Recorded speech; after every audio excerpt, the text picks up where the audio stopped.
Good evening, everyone. Welcome to the Sueur City Council meeting dated Monday, January 23rd.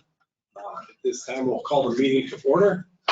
We will begin with the Pledge of Allegiance.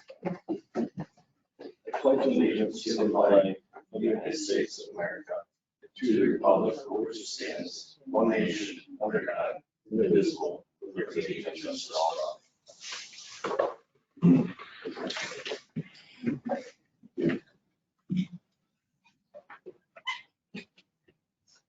Council members, you are all presented with your agenda for tonight via email and also via hard copy. You've had an opportunity to look it all over. This time I'll approve, or I will entertain any motions to approve tonight's agenda. Second. Thank you, Councilmember Schlueter. Councilmember Sullivan seconded. Any other discussion, comments, concerns? If not, all those in favor? Aye. Anybody opposed? The ayes have it. Moving on to consent agenda. All items on the consent agenda are considered routine and been made available to the city council at least 2 days in advance of the meeting. These items will be enacted in one motion. There will be no separate discussion of these items unless a council member or citizen so requests, in which event it'll be removed from the agenda and considered in normal sequence. At this time, I will have our city administrator, Mr. Roby, review these for us. Thank you, Mr. Mayor, members of council. Just a few items on tonight's consent agenda. The first of which is approval of the city council minutes from the January 9th, 2023 regular city council meeting. Item B, approved disbursements through today, January 23rd, 2023. Included in those disbursements are 3 items over $25,000. The first is to our equipment for airport snow removal equipment, $276,500. This is fully reimbursable through the FAA's program. The second being December 2022 sales tax to the Minnesota Department of Revenue for $44,162. And finally to DGR Consulting Engineers for engineering work on the Main Street Substation Improvements Project for $38,386. Item C, approval of the Sueur Boy Scouts request for in-kind donations at the community center. Item D, approval of Resolution R 2023-004 with some minor revisions to the 2023 governmental fee schedule. And item E, one personnel action item, and that is the appointment of the safety coordinator to Mr. Foster Transberg, who's been performing the duties of the safety coordinator informally for the past 3 years. Thank you. Thank you. Any council members have any questions or concerns you want to address the city administrator with? If not, I will entertain a motion to approve this consent agenda. So moved. Thank you, Councilmember Sullivan. Second. Seconded by Councilmember Swanberg. Any other discussion, comments, or concerns? If not, all those in favor? Aye. Anybody opposed? The ayes have it.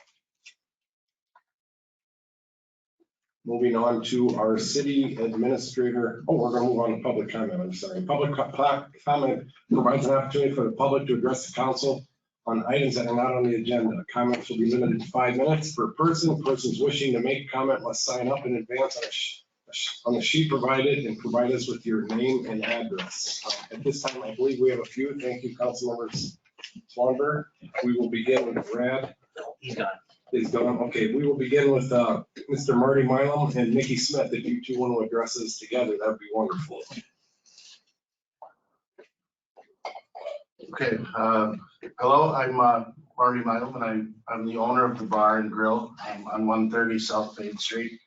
And all I'm here is to ask for, I'm wondering what we can do to help with the snow removal along the new Main Street, along with the city parking lot that's behind our business.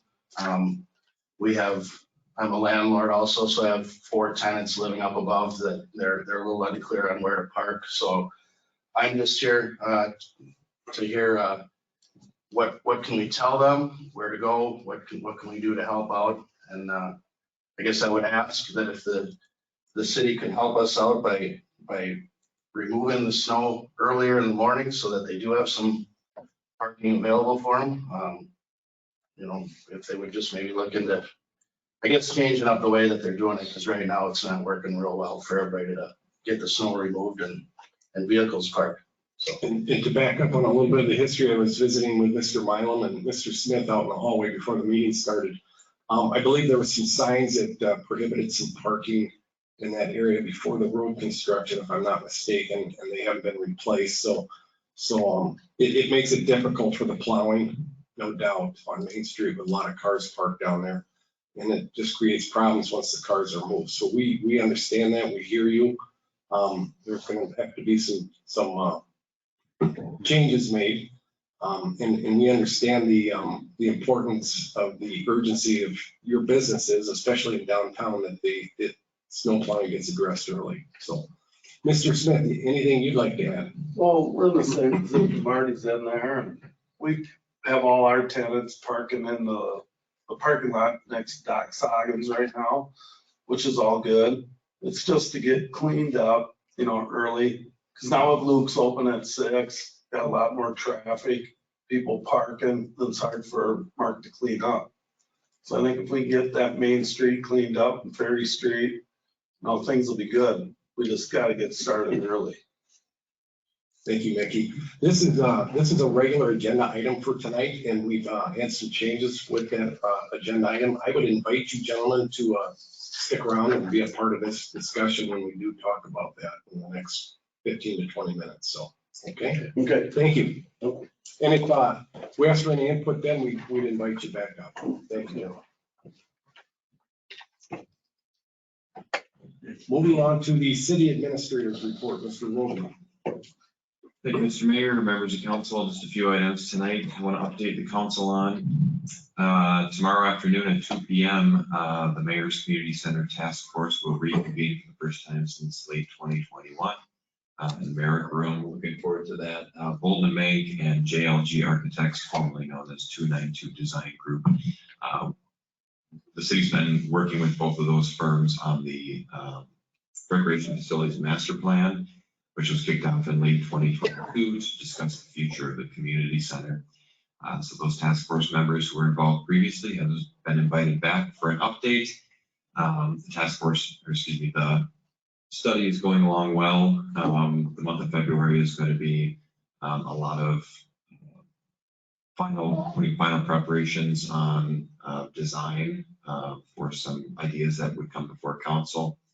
And my suggestion at this point, and something that I'll be working with the mayor on, is that when some proposals are ready to come before council, the results of the master plan are ready, that we do so at a work session of city council and at a regular meeting, so that city council can digest the information, ask a lot of questions without necessarily an action item, but a dedicated work session.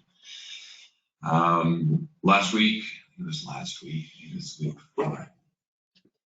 week before, the Giants Reality Challenge up at the high school. I attended that. I said Captain Tiki, I apologize. Police Chief Tiki attended and ticketed a number of students. So I appreciate the Rotary's hard work putting that event on. It's really neat to get a chance to work with the students and show them that adulting is fun, but also terrifying. Last week, as I mentioned to the EDA over at Sueur County, they had a work session on their HRA and, among other things, discussed a possible housing study and housing development within the county. Really great discussion and conversation with members of the county HRA. Several cities were also represented. The HRA Executive Director, Melissa Huntington, was also in attendance, as was Councilmember Williams, serving as the council's representative to the Sueur HRA. We don't have any action items coming out of that. It was really for the County Board of Commissioners to hear what other leaders in the county think the county should do around the HRA and housing moving forward. We've had a couple of meetings with Common Bond, the organization that owns the Meadows apartments on Turrell Street, to get an update on the Meadows 2 construction project and some rehabilitation work they want to do on the Meadows 1 project. And for those who follow state politics, both the House and Senate have bills moving through them around a carbon-free future, and just important delineation between green energy and carbon-free energy. Carbon-free energy technically includes nuclear power, which of course Minnesota has a moratorium on nuclear energy right now, but there will be a push at the Capitol to move that forward. Moving to carbon-free in the very near future. It's a municipal utility that presents a number of challenges because we don't always control where we buy our power that we use to supply our homes and businesses. So I would just ask that council be aware of that and keep their eyes on the Capitol. I've also been meeting with the superintendent, elementary school, new elementary school, up at Ferry and Kingsway. We're anticipating that plans for the new elementary will be submitted to city staff early February. And from there, we'll go after staff review to the planning commission for their initial review. Following planning commission review and recommendation, the plans will come to city council. And again, the reason for that is it's a development within the community, much like any other housing development or a business development. It's a really significant development at a critical intersection. So the recommendations will come to council likely in February, if not February, March. And that's all I have tonight. Thank you. Any questions for city administrator? If not, we will move on to our regular agenda that takes us to agenda item 7A, MDR 2023-003 Police Reserve Program. Mr. Roby, do you want to review this with us? Thank you, Mr. Mayor, members of the council. We have a number of our reserve officers in attendance tonight, and Chief Aaron Tiki is here as well. Chief Tiki and I have had a number of conversations over the last 9 months around our police reserve program and its long-term successes and our long-term plans for that program and what the future holds for it. The city's maintained a police reserve program for the better part of 60 years now. And historically, you see them around town. They really, what they've done is augment public safety. You see them at events from Johnny Days to football games, hockey games, doing crowd control. We've had them at election day when Ferry Street was torn up. We had reserve officers down there helping direct traffic, get people into the polling place. So they've been really ubiquitous around the community for a long, long time. Don't forget citywide cleanup. Oh yes, and citywide cleanup. Yes, check in the back of your truck. And so the city, and this council's had this conversation numerous times over the last year, and the Personnel and Budget Committee has had this conversation over the last year. The city's really facing a lot of public safety challenges from a recruitment and retention standpoint, and it's well documented, but we are not the only jurisdiction that's having trouble as law enforcement officers become harder and harder to come by and to retain when you get them on board. City Council took decisive action early in 2022 when they approved the new collective bargaining agreement with the law enforcement union here in town to help stave off some of that, the retention problems and improve our recruitment efforts. And I think those have been, that action has been rather successful when compared to our surrounding communities who continue to struggle with recruitment and retention. And when we look at public safety, really nationwide, we've seen a movement toward the complexity around public safety that demands licensed law enforcement officers. And through all those conversations, the chief and I have really looked at our options and what the future of our police reserve program looks like. And at this time have prepared a recommendation, first of all, to recognize all of our former and current police reserve officers, some of whom have decades of service to the public, but also look at formally disbanding the reserve program, just given the nature of changing public safety in and around the region. So at this time, I'd like council to consider this specific resolution recognizing our officers and also discussing the future of the reserve program. And I'd like a discussion around that resolution and requesting council action on it. And then I would like to move to recognizing our reserve officers as well. There's no doubt that our reserve program has been a viable and very important piece for policing in this community for many years, many decades. As you said, Joe, we've gone through a lot of changes, not only with our resources, but the way we communicate these resources. And I think my biggest concern is the current officers we have, the reserve officers. They've done a wonderful job for many, many years, but unfortunately, well, fortunately, we've had many of them for decades. Unfortunately, we haven't gotten any new ones, and that's one of my biggest concerns.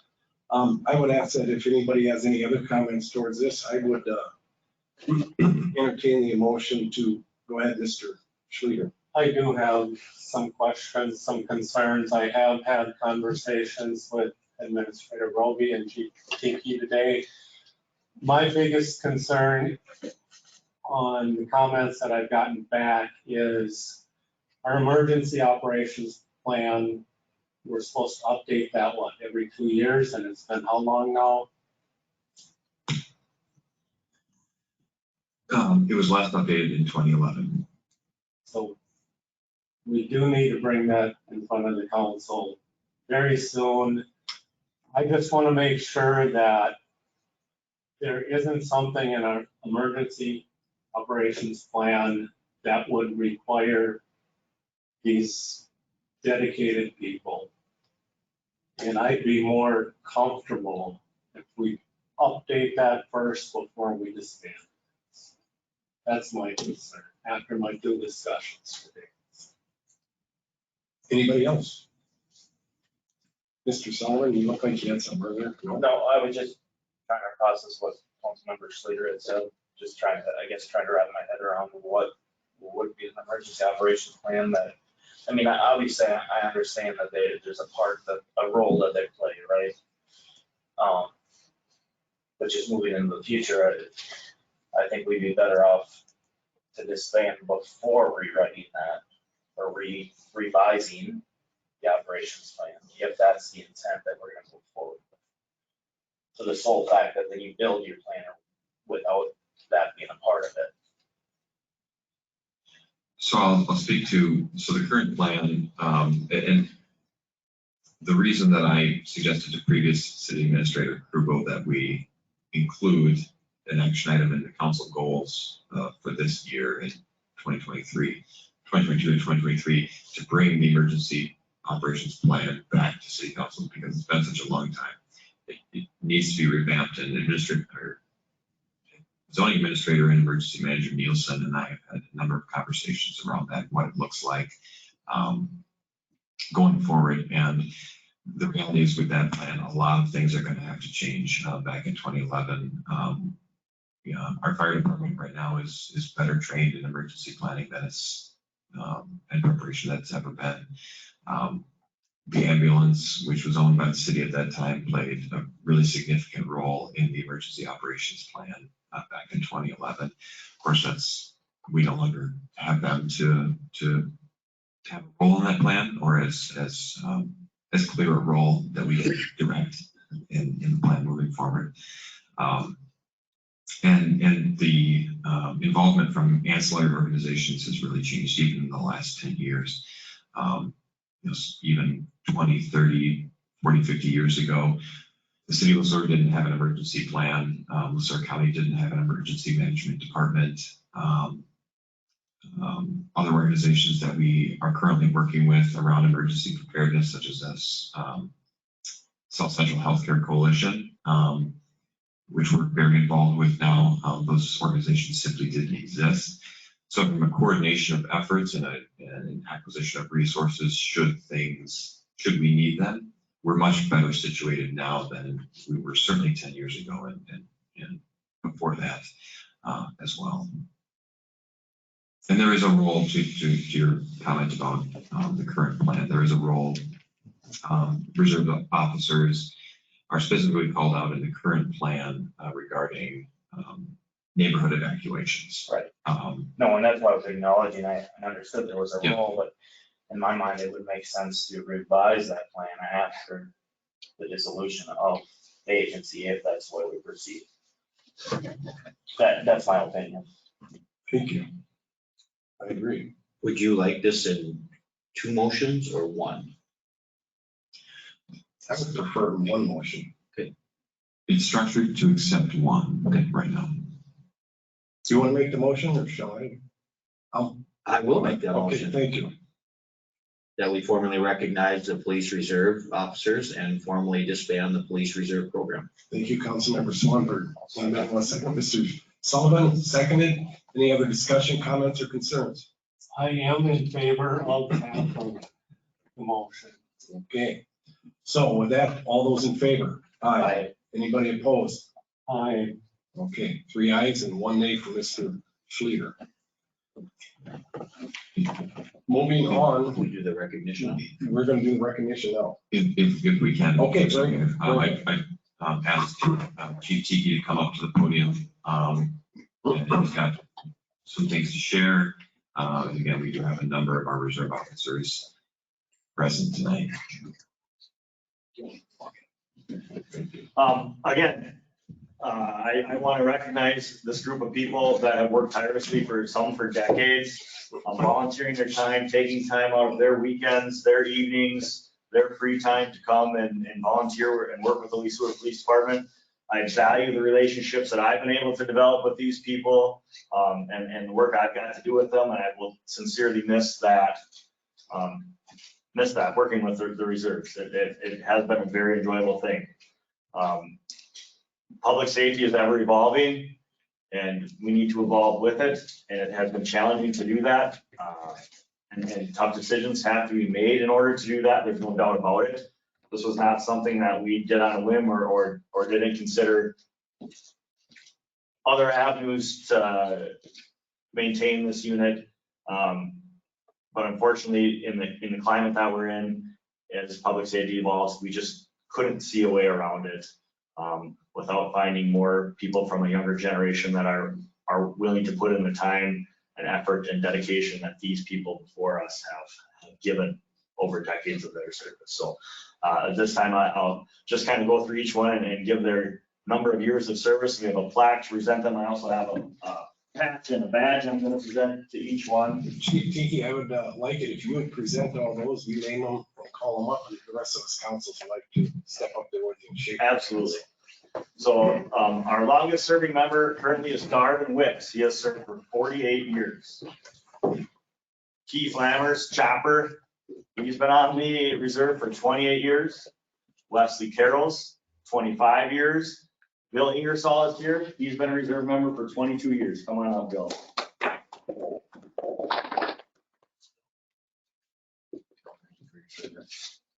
Badge and patch for you to keep. So I appreciate it for your service. Thank you, sir.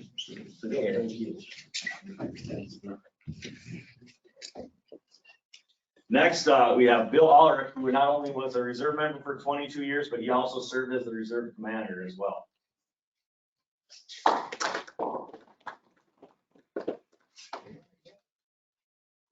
Thank you for your service. Thank you. Thank you.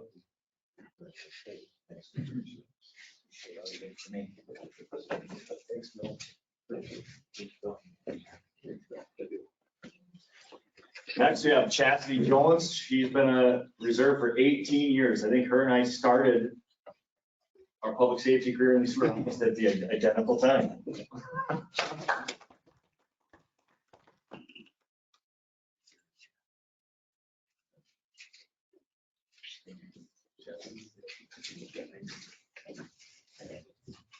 We have Michael McLean, who has served for 17 years. He's not here tonight. Him and his family moved up north back to his hometown of Evelyn, Minnesota. Jake Nelson has been on reserve for 6 years. He has moved on. He actually is a licensed police officer for the South Lake Minnetonka Police Department now. Ashley Gertz has served for 4 years. We have Mitch Sass, who's been our reserve for 3 years. Thank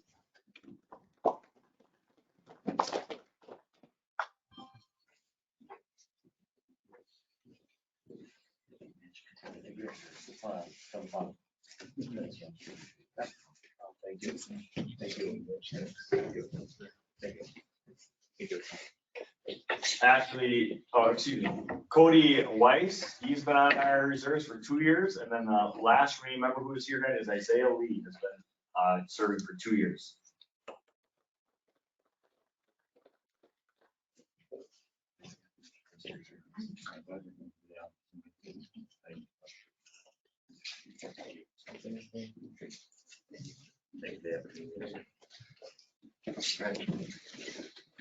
Thank you, Reserve Officer, for all you. Thank you.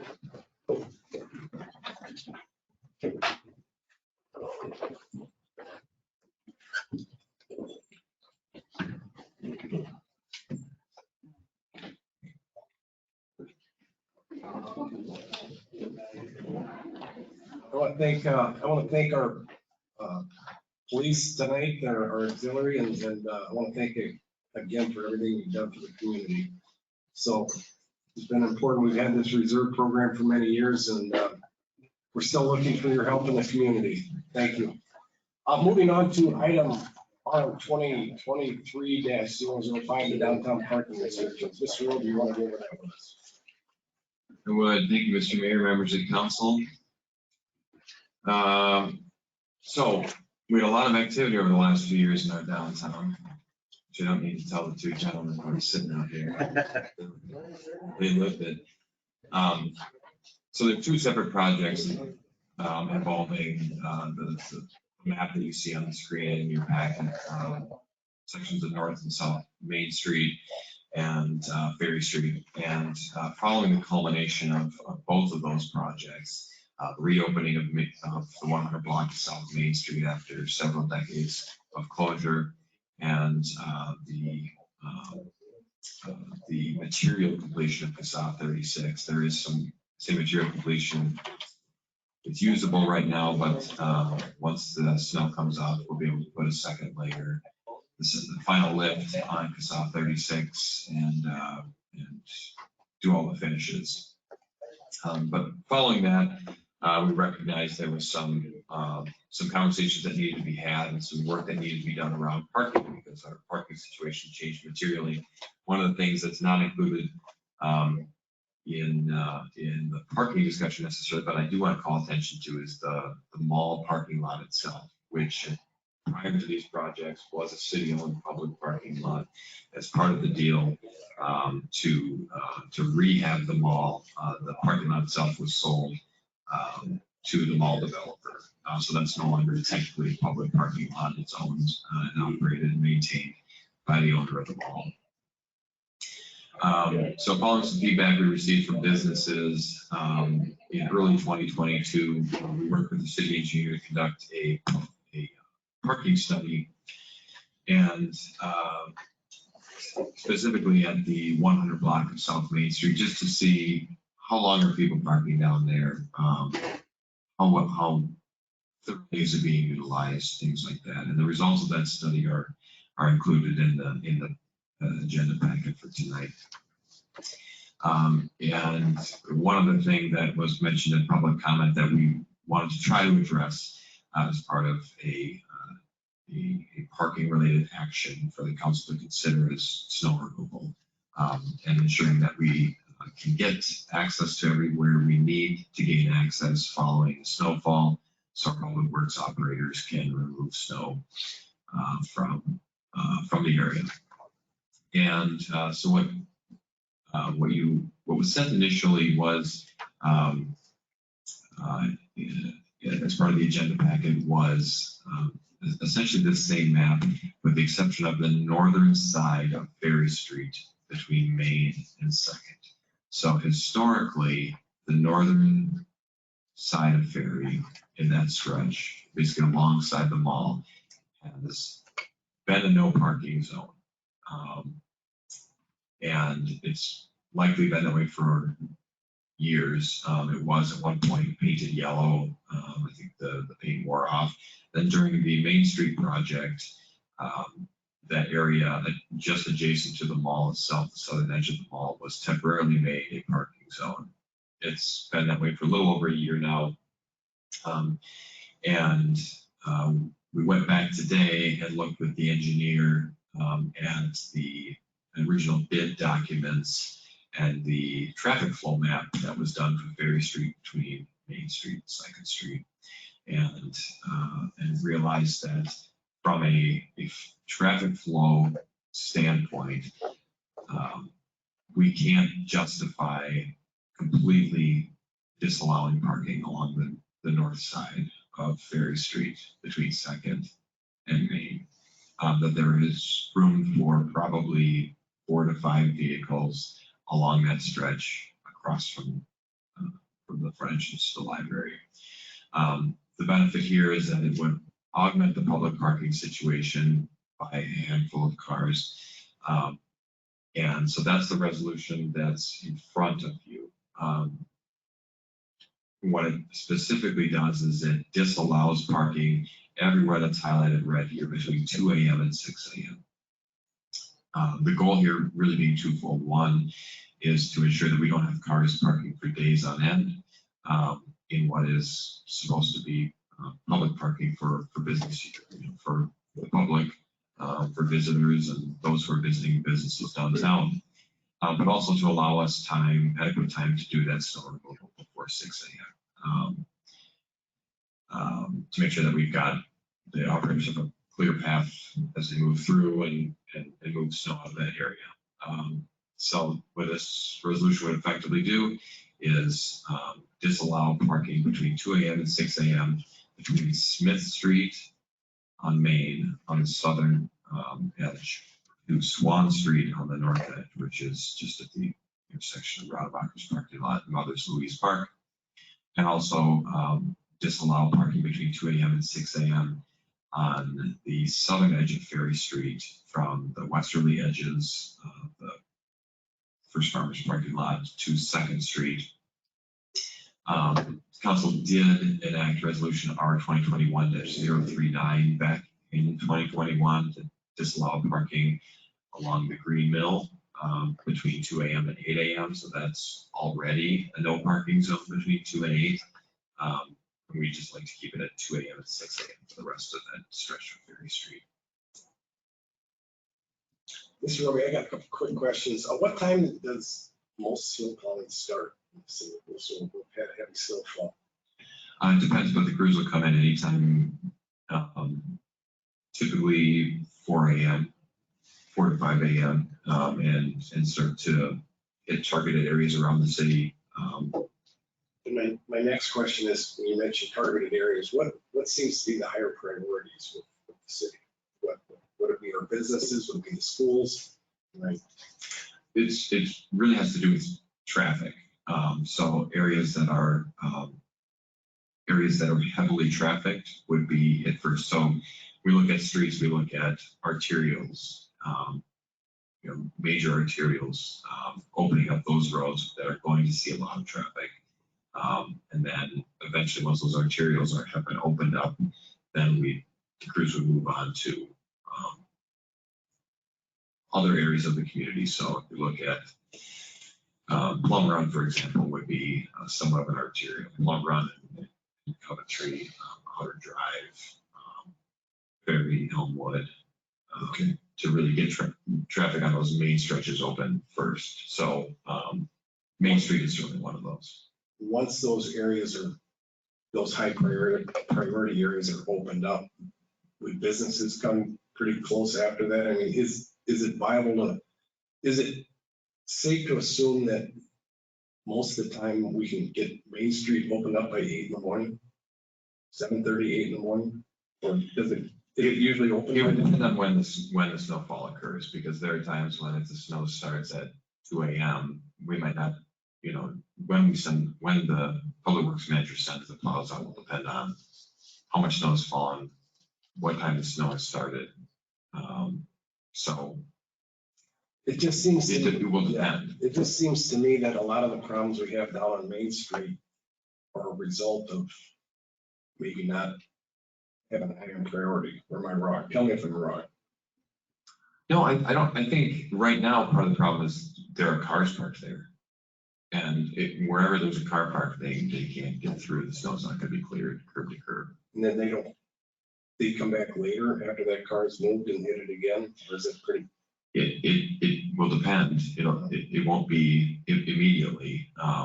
And maybe Chief Tiki can speak to this a little bit, because our process of a snow emergency is a dance between a public works department and our police department. Sure. So, I think typically what the public works has done is this year have been trying to declare that snow emergency within 12 hours advance of the beginning of the snow event, which is, difficult to do at times. But we try our best to declare that emergency 12 hours before the snow event begins. That way, 12 hours after it's over, we can start ticketing and towing vehicles, because they would be considered at that point in violation of the snow emergency. We have to give a 24-hour notice per the policy that we're activating the snow emergency so that we can ticket and tow cars. I'll speak to what I know about the public works, but I'm not the public works director, so this is what we've been doing this year. Typically, as soon as the snow event is over, we've been trying to time our snow emergency so that they are taking effect within an hour or two of the snow event ending. Then we can begin ticketing and removing cars as quickly as we can, given the resources that are available to us. That takes a lot of resources to ticket and tow all those cars. And they're trying to hit those streets as quickly as they can as soon as we declare that snow emergency. And it all depends on timing of the snowfall. Then typically the following morning, they're coming in at 4 a.m. to start cleaning everything up and getting things removed the best they can. And that's the time, I think, when they're trying to hit that downtown areas, when they come in at 4 a.m.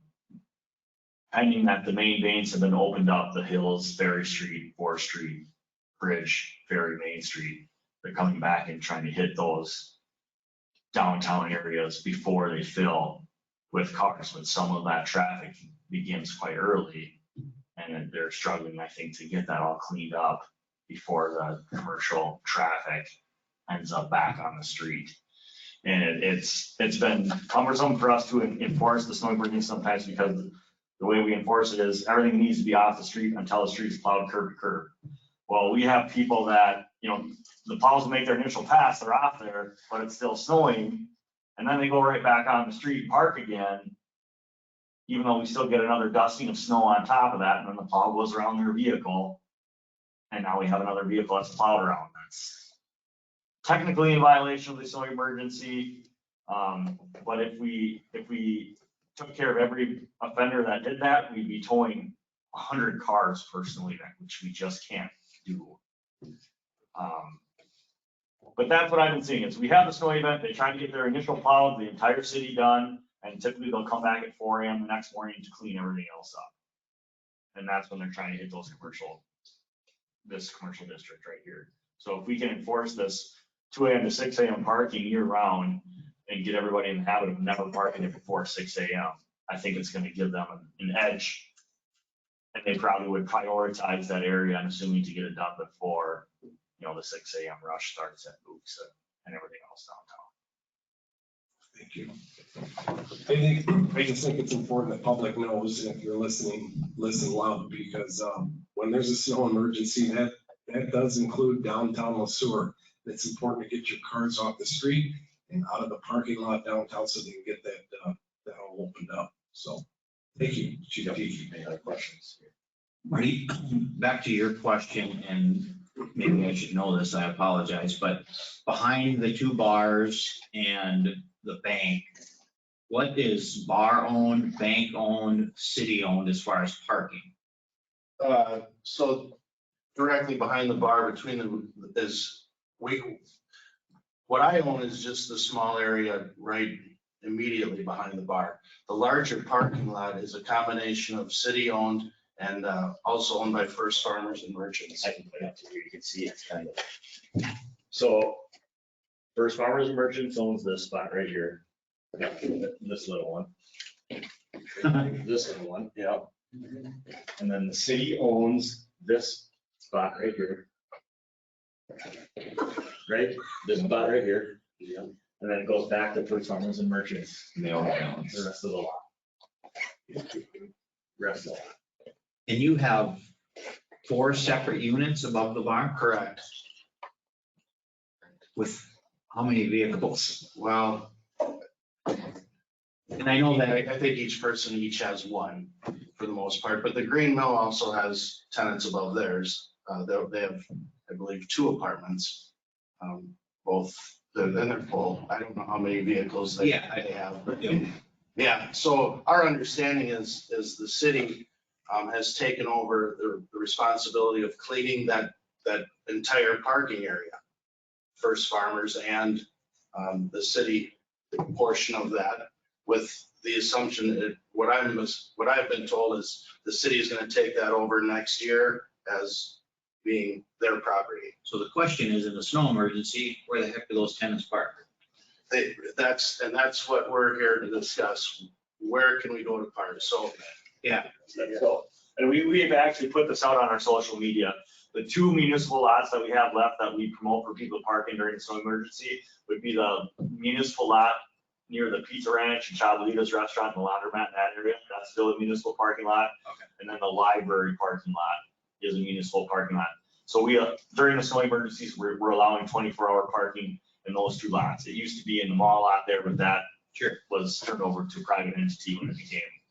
And both are still relatively close, I mean. Yes, yeah, and that's a space where you can park for 24 hours and we're not gonna ticket or mess with anybody's vehicle on those spots.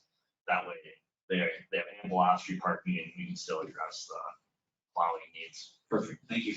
So, Marty and Mickey, I guess for you guys, essentially, does that answer what you guys were originally asking about?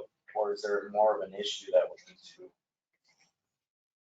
yeah, that answers what with our questioning.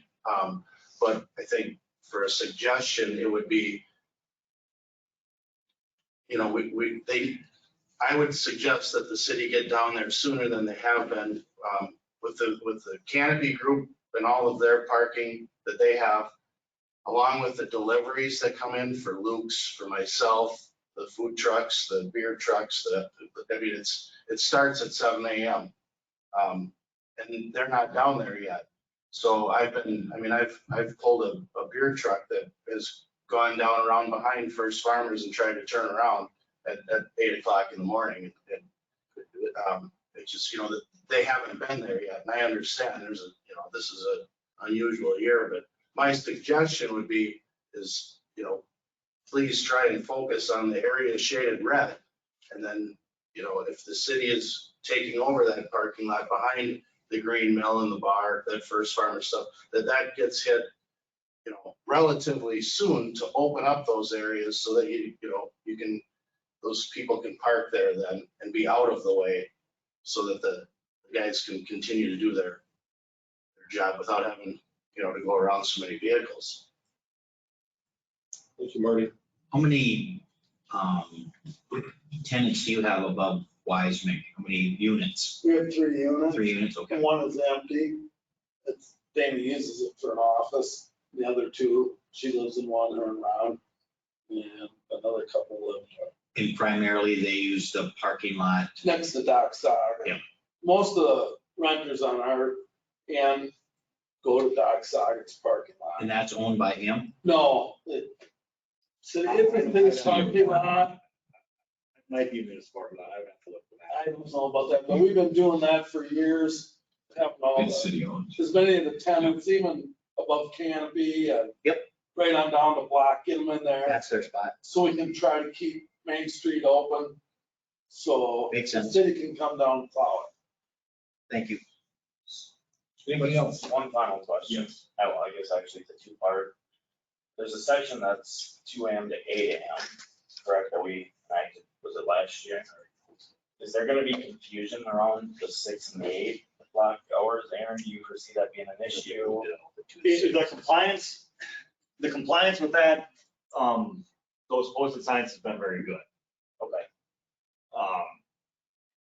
I guess I don't foresee it being an issue. What do you think, Marty? Has it been an issue down there? Like, to me, the compliance has been pretty good on that. Yeah, I believe that's true. So, and I think that we'll see high compliance with this. I mean, we'll enforce it obviously to make sure there's compliance, but I don't foresee compliance being an issue with this 2 AM to 6 AM parking restriction. And it just gives it's cleaner that way for us to enforce it. It makes it very easy for us to roll down the street at 3 AM. Oh, there's a car. They get a ticket.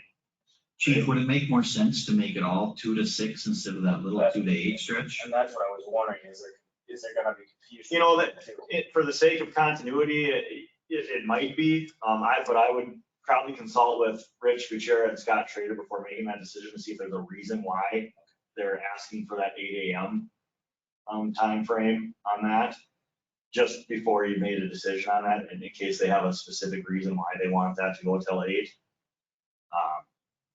But the rest, I think is pretty straightforward, and it gives us a really clean tool to keep that clear and remove cars if need be, year round, whether it's for street sweeping or plowing. And then I guess the second part of my question, or different question, do we have a set time when we do the public lots since they're being used for parking during snow emergencies? The reason I'm asking, obviously, I mean, if there's conversations which I don't know about behind the bank and the bars, if that is a city responsibility to take care of plowing in the library and Dr. Sagan's potentially parking lot. If people are going there to park, are we setting a designated time then after a snow emergency? To get there.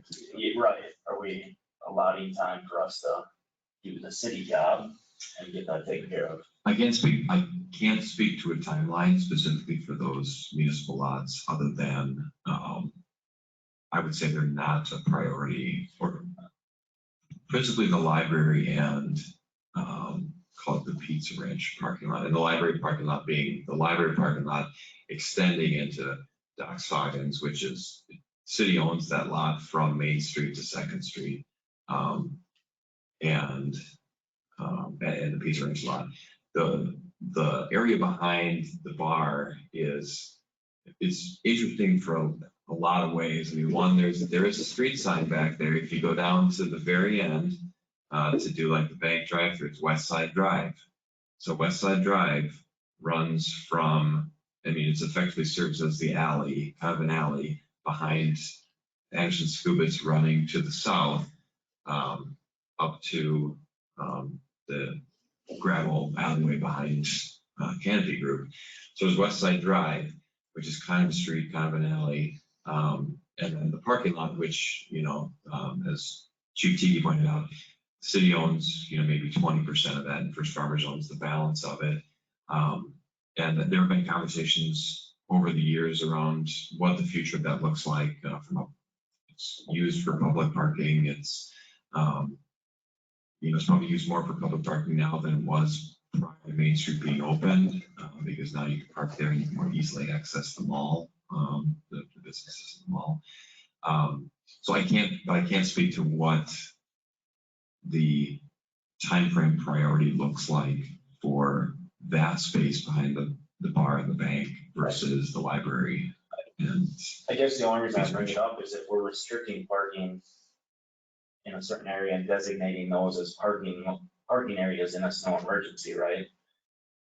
You almost have to have a time to come back and take care of those parking lots as well, which obviously, I mean, I'm not talking the day of the snowstorm, but 2 days later or whatever, but I think that should be designated at some point. Yep, and they do, and the other important aspect that those parking lots have is for temporary snow storage. So the library at the southeast corner of that lot is where they'll pile up snow on, say, the south side of Bridge Street and the north side of Bridge Street. The Pizza Ranch parking lot is used for temporary snow storage before the guys come in and haul it away. So when they're cleaning up the downtown, they'll, you know, bring the blade into those parking lots to push the snow up into the pile. I can't speak to it, but I know Public Works Manager Schrader has a plan for that. I just can't speak to what the timing is specifically. Great. We do have Go ahead. one other concern, Mayor. Schrader. There's a change from what was initially given to us and what came out right before the meeting, specifically on the north side of Berry Street between Main and Second. This is a county state aid highway, correct? Correct. And the design that they did on this intersection when we were putting this together was taking into consideration traffic of semis making this corner. So I'm concerned about us allowing parking on that. What is the county's word been on that? So the county, we haven't heard specifically from the county as yet. The conversations we've had today have been between the city engineer and public services director, chair, and Chief Tiki and myself. And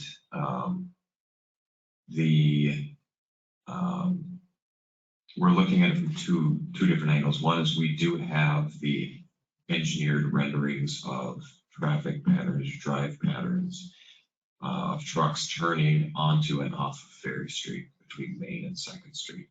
And in both of those trucks traveling in both directions down Ferry Street, there is in the design ample room for parking both on the north side of Ferry and the south side of Ferry. To the extent that if we were to, I would be concerned if we didn't allow parking on the north side, that we might not be able to allow parking on a portion of the south side as well.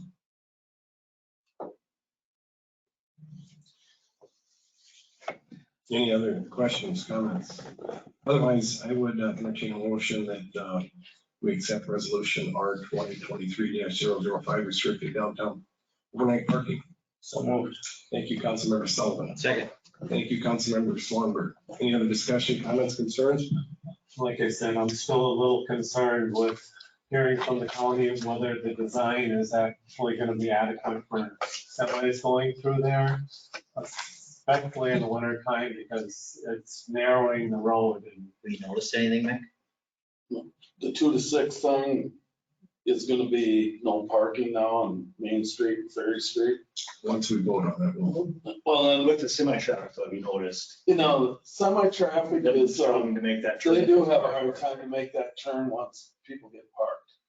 There's no question about it, especially if you get, say you got a 18-wheeler coming down the ferry, gonna take a left to Human. And if you get a bigger vehicle in the first parking spot in front of Canopy, they're having a hard time. That's something you gotta take a look at as far as the parking goes there. This parking. The big thing is gonna be this 2 to 6 thing, so nobody's there and Mark can get down there and move that snow. Otherwise, it gets rock hard, turns to ice. And we're walking all the way down the Appliance Center, I don't know how many times a day, and trying to cross. And then when it freezes, the drains along the curb, pretty soon you got water out 4 or 5 feet. You can't walk through that like that all the time. So we gotta get it a priority to get it cleaned up. Thank you, Mr. Smith. Again, we just had a motion by Councilmember Sullivan, seconded by Councilmember Swanberg. Ask for discussion. This time we'll take a vote. All those in favor? Aye. Aye. Anybody opposed? I, Mr. Schluter opposed? We noted. The ayes have it. May I add a comment? Please. So the resolution that was just voted on and passed, what it does on the north side of Ferry Street right now is it restricts 2 a.m. to 6 a.m. A restriction that doesn't exist right now. It does, but we're still under temporary parking. So to the extent that the county were to come back and say absolutely no cars on that north side, the council could take that up as an issue. What this does is specifically addresses 2 a.m. to 6 a.m. And I'd be perfectly fine with that. I just don't like the idea of parking there, period. That was the only concern I had. But I think to clarify, I think what Joe was saying is essentially currently under the current ordinances of our policies, they're allowed to park there.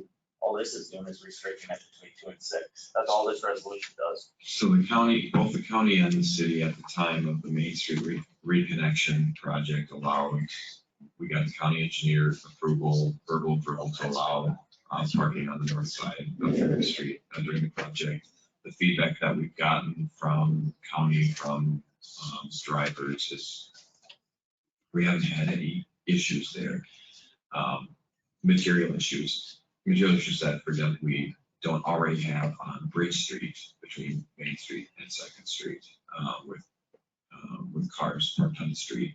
And I would finally add that the plan would be that we would post signs in addition to no parking 2 a.m. to 6 a.m. that we would like to put out some signs in consultation with the city engineer to the east of the Main Street intersection, Main Street and Ferry intersection, to keep cars from parking at the corner of Main and Ferry Street, so that semis who are coming in from the south, turning onto Ferry Street, have more room than even the engineers' renderings showed they would need in the event that, there are cars parked in front of, Making Shop, on the regular, right? So we know cars need to turn, or trucks need to take a wider turn when they're turning east on the ferry, because there are cars parked on the southern side of Ferry. So we're gonna try to keep them away from that corner on the north side so that they still have enough turning radius. Thank you. Moving on. Reports, items of appreciation. Council members, this is your opportunity to share any community events you wish to share with the community. And it also gives you an opportunity to make any announcements you'd like to make. So we'll start with Council Member Schleter. I did attend Region 9 full board meeting last week, and it was also their 50th anniversary celebration. One thing that came out of the meeting, R9 had sent a delegation over to Germany for 4 days touring 4 cities. The biggest one that I'm going to be having some subsequent meetings on is they did tour Bioenergy Park under there. I'm going to be meeting some more of the R9 members that were over there and find out more about that. Planning Commission meeting last week, the full commission was sworn in. Dan Ryerson was elected chair, Newell Krogman is vice chair. And Chair Ryerson will be addressing the council at February 13th meeting with activities that they did over the past year. Their planning is going to kick off at the February meeting for the future of the city forum. That's tentatively going to take place this fall. And they also recommended a rezoning on a sliver of land between the cemetery and LaBelle's that will be coming to us in a future meeting. Coming up, I do have the Coalition of Greater Minnesota Cities Legislative Action Day on the 25th up at the Capitol. The governor will be addressing us, and I do have meetings with Senator Graham and Representative Farr. And there's also a Leesburg County officials meeting Wednesday evening in Lee Center, if anyone was interested in it. Thank you, Councilmember Schleter. Councilmember Sullivan. Just had a quick note, I had a transit meeting last week. Nothing major to report out of there. And we had an EDA meeting tonight, or nothing really to report out of that too. Thank you. Councilmember Swanberg. Nothing today. Thank you. Mayor Kirby, I have nothing to add tonight. I want to thank everybody for their attendance tonight. And I just want to end with the police reserve. I want to again thank them for their years of service. So with that, I'll take a motion to adjourn this meeting. Thank you, Councilmember Sullivan or Swanberg. All those in favor? Aye.